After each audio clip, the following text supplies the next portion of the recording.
What's going on, guys? Welcome back to the channel. So we got 10 fragrances here that, I don't know, some of you might have forgot are actually really good, because these are fragrances that come from fragrance lines that get releases pretty often, or have certain ones that are just like the fame of the line and get all the love, and there's some really good other ones that just don't get the shine. So I wanted to shine said light that's missing on these and talk about 10 incredible designer fragrances that you should try if you haven't yet. Stay tuned.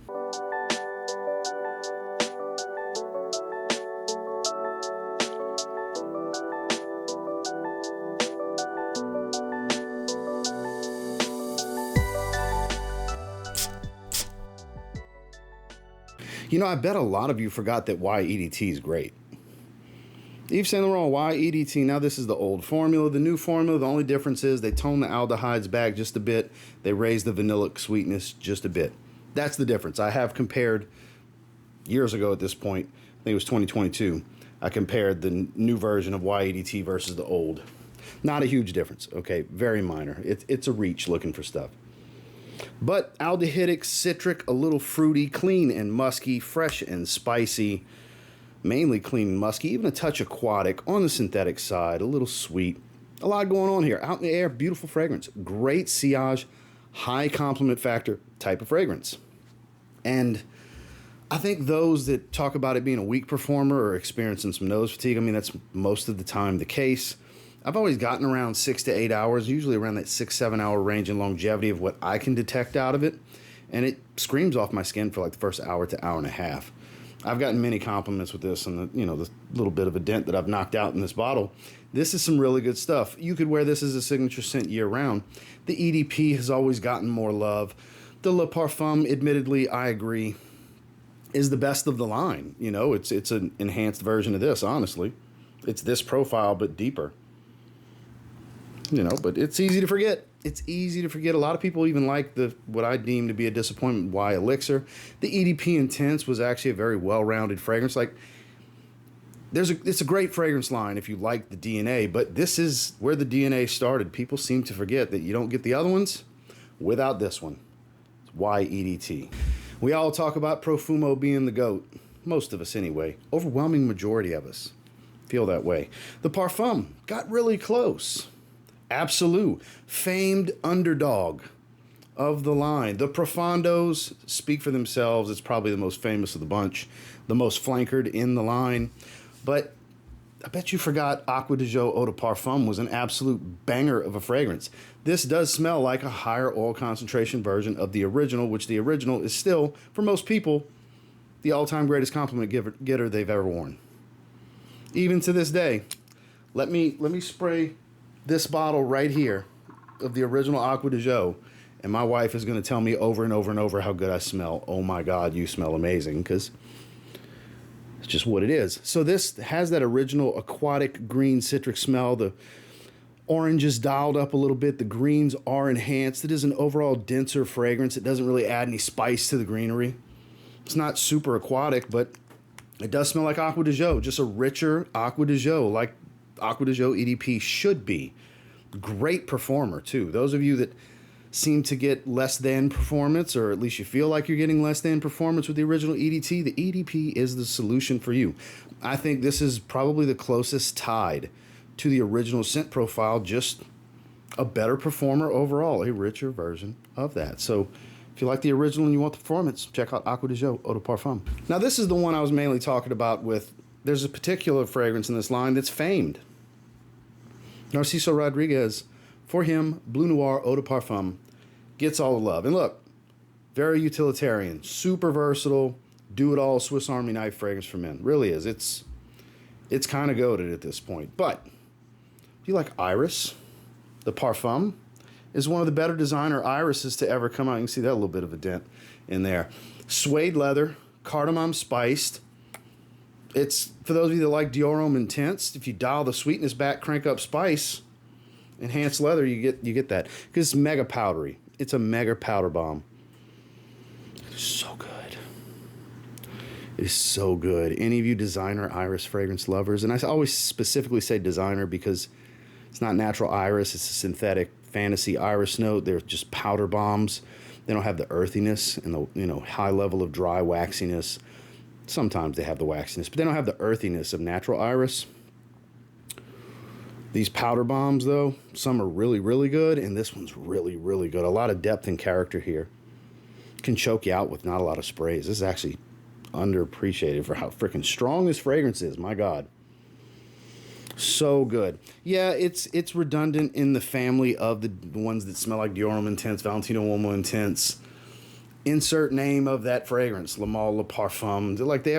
They're all powder bombs, right? With this designer iris. But this one, I don't know, there's something different with the way the suede leather accord mixed with the spice is, because you don't get all the sweetness that a lot of those have, which I think makes it superior to a lot of them in many ways. So don't forget, there's more to the Bleu Noir for him line than just the EDP. There's this beautiful iris called the Parfum. Controversial pick, and this is one that it's super easy to forget was a pretty damn good release, because one after another, Hugo Boss continues to drop bangers in the Boss Bottled line, in the Boss the Scent line as well, but Boss Bottled Parfum. Does anybody actually give this a chance? This green herbal vegan leather type thing with the iris being a little earthy. And I think that's the supporting notes more so than the iris they use. I don't think it's some natural Florentine iris.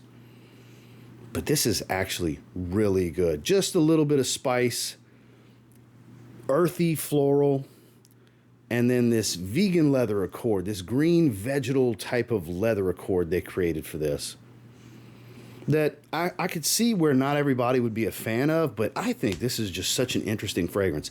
Does it smell like what a Parfum version of Boss Bottled would be? No. God, they named this wrong. This shouldn't be in this bottle. It does not smell like Boss Bottled, especially Boss Bottled Parfum. The Eau de Parfum still smells like Boss Bottled, but the Parfum, no, they missed on that. It should not be in this bottle. But it doesn't mean the fragrance isn't really good.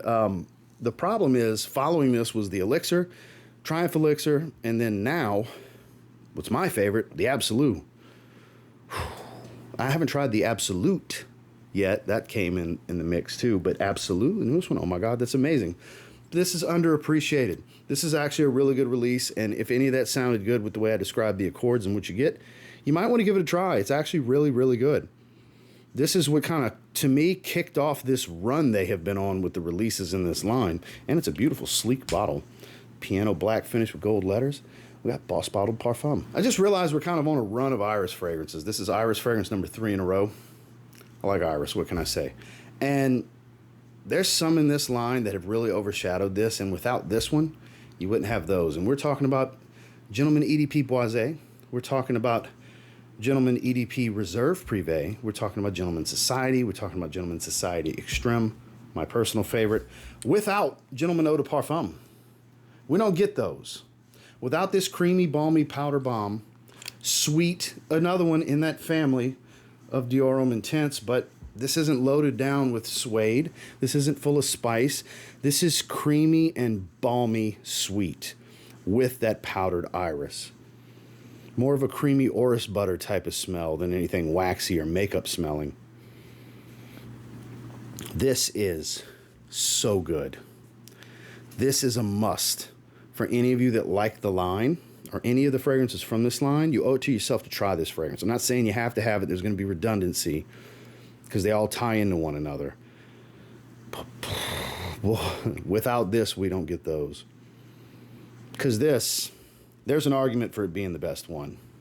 I've posed that argument many times over the years. Just up until recently, I finally gave up its crown as my favorite. Even over Reserve Privé, I was picking it over it. But Gentleman Society Extreme just kind of ripped the crown away. It's my new favorite in the line. But this is a strong number 2. Again, with all those flankers I listed, this came before them. And this DNA is in all of them. So again, if you're into designer iris, you want a sensual, sexy, floral, creamy fragrance, you should give this a try. Givenchy Gentleman Eau de Parfum. So we talked about Boss Bottled. They just churn out great fragrance after great fragrance. Another line that they seldom have anything mediocre. Like I talked about Pure Accord in the Boss the Scent line it's actually a pretty good fragrance. The problem it has is it's in a line that's full of phenomenal releases. And this one got overshadowed immediately because at the time when this came out, I said it was the best one in the line. The following year, this year at the recording of it, 2024, they released Boss the Scent Elixir.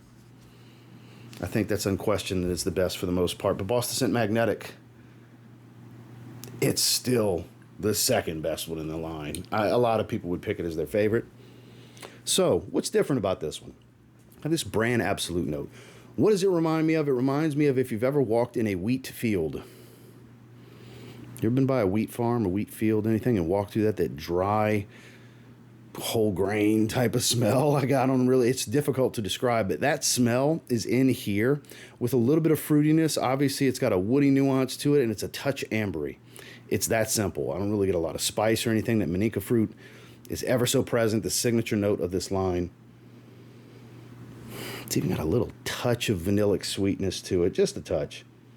This is so amazing. What a great release from them. And I don't think because of Boss the Scent Elixir, too many people are giving it a chance, especially newer people to the space, because they usually drop these at the beginning of the year. Like Boss the Scent Elixir and this came out in like January, back-to-back years, and held strong as some of the best designers released with all the stuff that came out throughout each year. You should really give this a try. If you like any of the fragrances from that line, you really owe it to yourself, because this is some of the best work they'll probably ever put out in this line. It's Boss the Scent Magnetic. As I'm speaking on this, it's still on my hand from last night. When I gathered these fragrances together, this is the one I sprayed on skin. It's still on my hand. Wildly underrated in this line because they churn out the releases. We have a Parfum flanker coming that, of course, I'm going to buy. I have all of them in this line. I'm an Emporio Armani Strong With You fan. Guilty. Hi, my name is Ross, and I like Strong With You. Hi, Ross. One of those type of deals. Strong With You Amber doesn't get the love. Rich, thick, almost sticky type of amber with a sweet vanilla, fiery hot spice early on. I even get a bit of a white floral hit, a lot of lavender that doesn't create a soapiness, but a strong aromatic, bright nature to this fragrance. Touch of powder, but it's super warm. I mean, it's named amber. It should be super warm, right? It's more of a spiced amber vanilla than anything else. It is so freaking good. Amazing stuff. Never got a fair shake, even when it dropped. It didn't get the best reviews from a lot of people outside of me.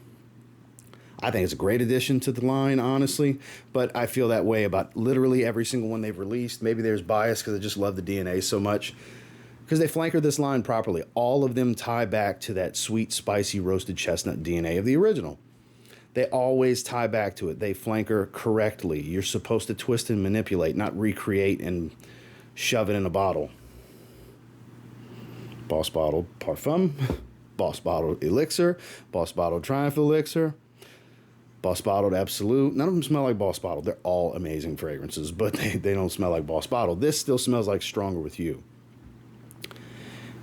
And if you like amber, you'll probably like this. If you like that DNA and you want the most amber heavy, one of the warmest ones of the bunch, probably the warmest, because it's so like benzoin heavy in the base, you should check out Strong With You Amber. Okay, so Mont Blanc really dropped a good one this year in 2024. Legend Bleu smells like Percival with mint.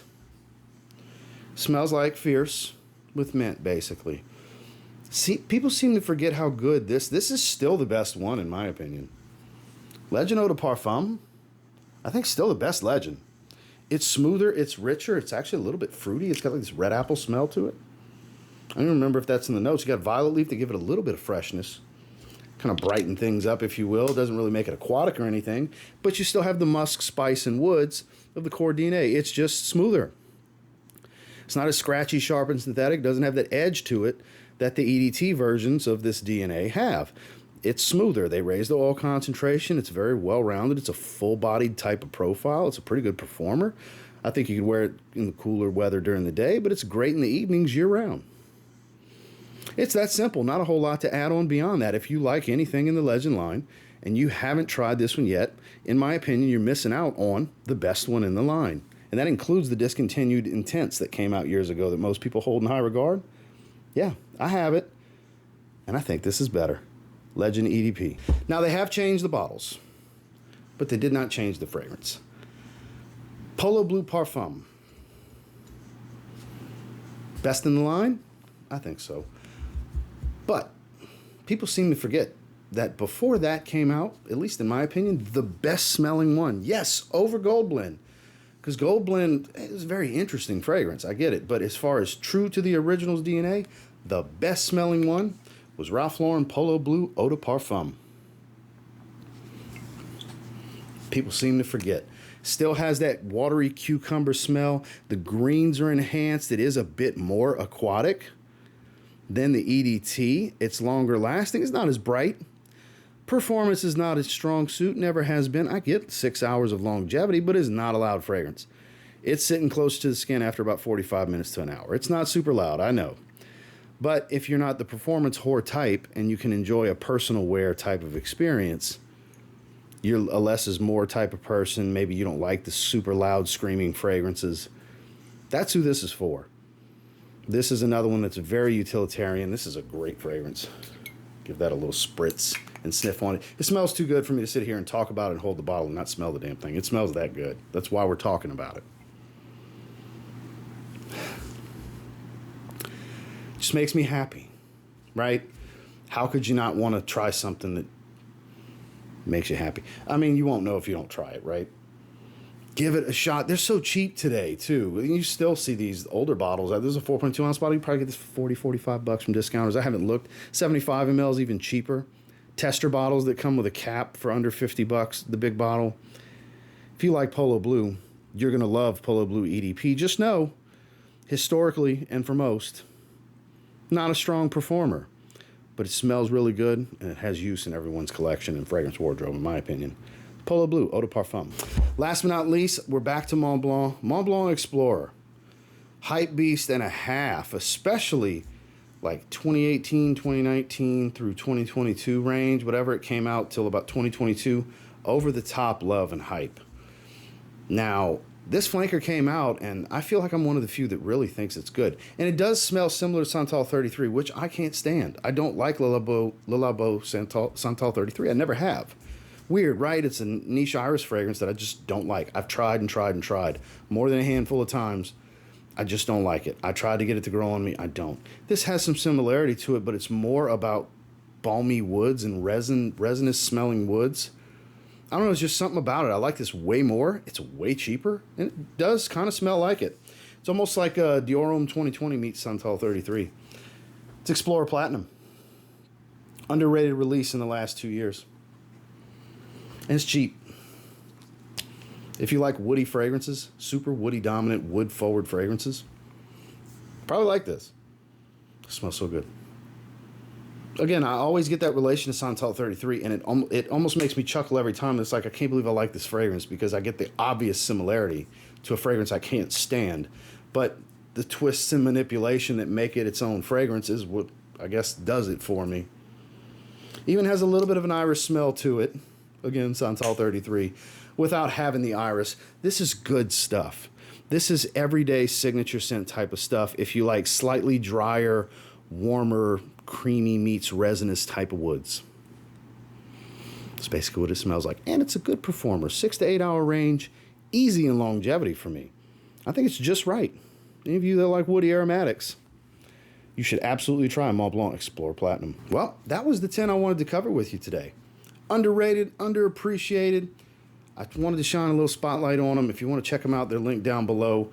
Get out and sample them. Buy them online. They're cheaper. I know that contributes to killing brick and mortar. I'm sorry, but shop smarter, right? Why pay more if you don't have to?